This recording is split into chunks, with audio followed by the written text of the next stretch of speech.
we started this company back in 2009. And the reason we started this was because my dad and my mom were in New York City seeing a show, and they came out and he fell over and had a heart attack, and they put him in a local hospital and put 5 stents in him. And my brother went up to pick him up about a week later, about a 2-hour ride from where we are, and put him in the back of the car, brought him down to their CCRC where they were living. And when he got down there, my father was pretty much out cold. He hardly had any pulse. He thought he was sleeping, but he wasn't. He was knocked down. So we ran him to the local hospital. Fortunately, they hydrated him.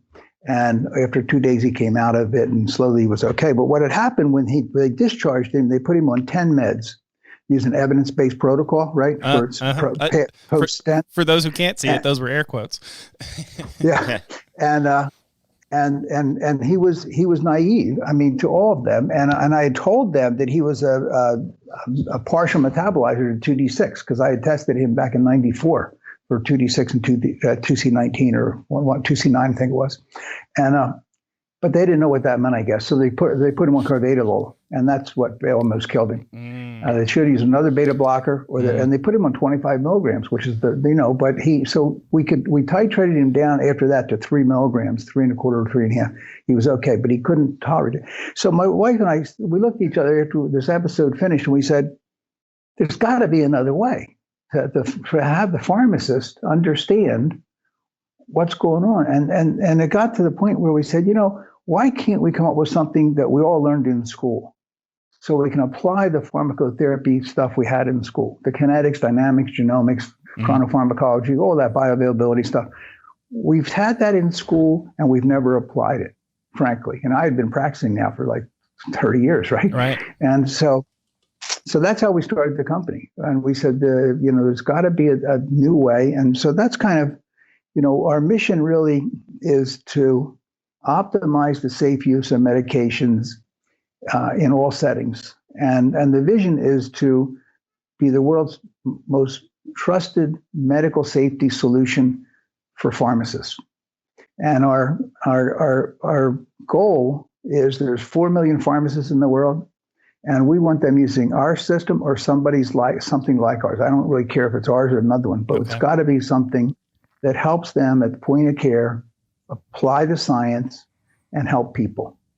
And so that's kind of what we're all about. And we started with PACE in 2011. So I guess for quick setup, maybe explain PACE a little bit. Yeah, that's true. It's not Oh, yeah, okay. Well, PACE, we fell into this too.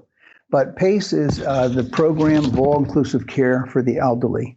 It's also called, CMS allows you to call it LIFE, also, Living Independent for the Elderly. Okay. And it's a closed system.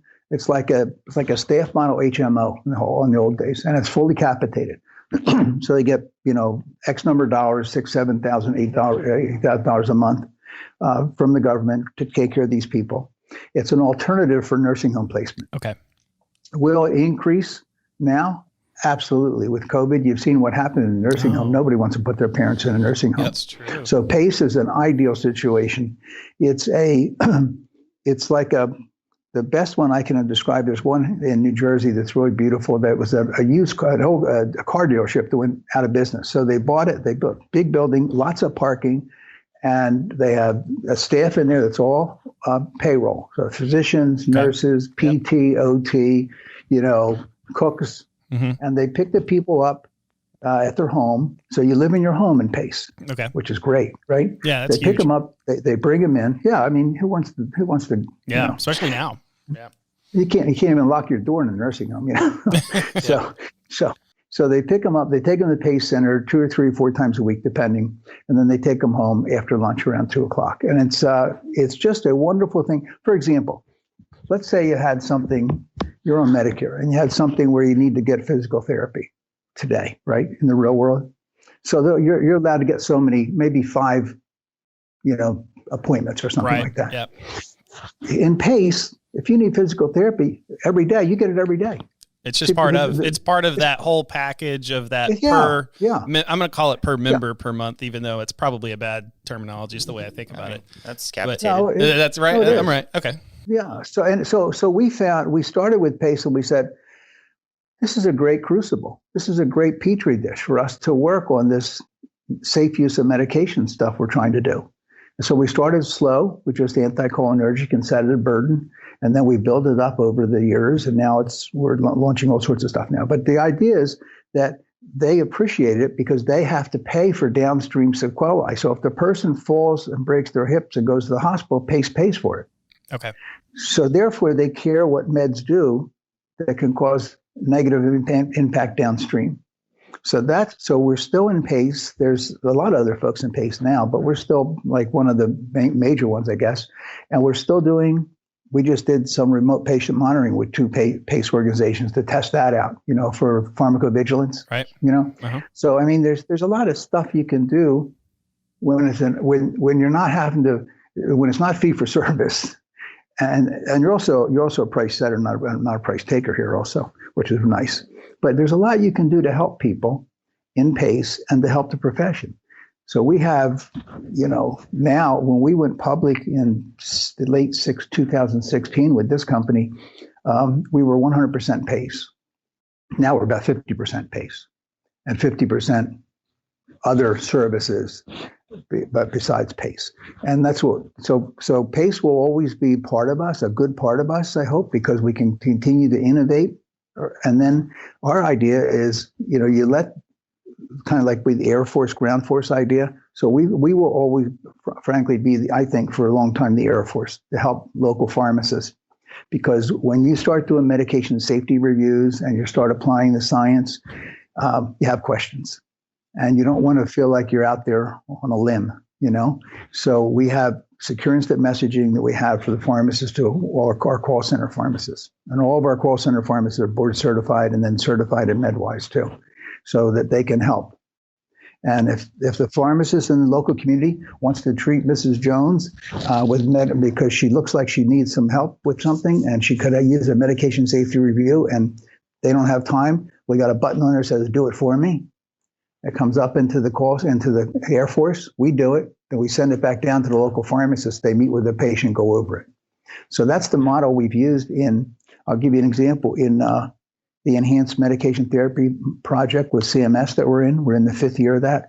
We have about 400 local pharmacists in the Northern Plains Alliance that have been taking the certification for MedWise to be a MedWise advisor. It's about a 10-hour online course and then about 25 case studies.